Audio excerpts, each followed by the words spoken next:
আজ আপনাদের সাথে লন্ডন স্টুডিও থেকে আছি মানসী বড়ুয়া, আর ঢাকায় আমার সাথে থাকছেন আকবর হোসেন।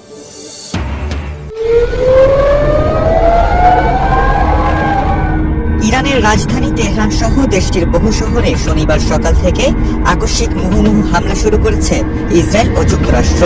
দেশ দুইটির যৌথ হামলায় ইরানের সর্বোচ্চ নেতা আয়াতুল্লাহ আলী খামেনি নিহত হয়েছেন। সেই সঙ্গে শাহাদাত বরণ করেছেন ইরানের শীর্ষ আরো অনেক নেতা ও কমান্ডার।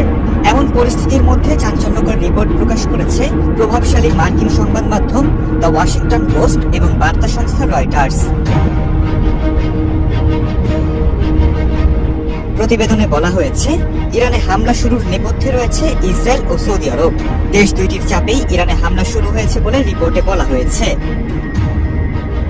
রয়টার্স বলছে, ইরানে হামলা না করার জন্য সৌদি যুবরাজ প্রকাশ্যে কূটনীতিকে সমর্থন দিতেন এবং বলতেন তেহরানে হামলা চালানোর জন্য সৌদির ভূখণ্ড ব্যবহার করা যাবে না। কিন্তু মার্কিন প্রেসিডেন্ট ডোনাল্ড ট্রাম্পের সাথে কথা বলার সময় ইরানে হামলা নিয়ে ভিন্ন কথা বলতেন সৌদি যুবরাজ। তিনি ট্রাম্পকে সতর্ক করতেন, ইরানে হামলা চালাতে যুক্তরাষ্ট্র পদক্ষেপ না নিলে পরিণতি খারাপ হবে।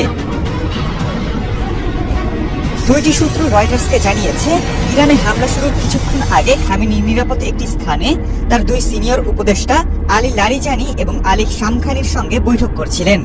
এরপরেই সেখানে অতর্কিত হামলা চালায় ইসরায়েল যুক্তরাষ্ট্র। এদিকে ওয়াশিংটন পোস্ট তেহরানে হামলা ইস্যুতে সৌদি ও ইসরায়েলের একই অবস্থানের জন্য তাদেরকে মধ্যপ্রাচ্যের অস্বাভাবিক মার্কিন মিত্র জোট হিসেবে উল্লেখ করেছে।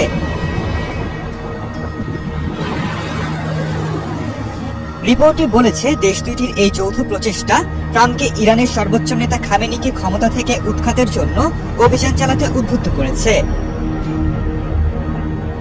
রিপোর্টে আরো বলা হয়েছে, ইসরায়েল সৌদির চাপেই ট্রাম্প ইরানে হামলা শুরু করেছে।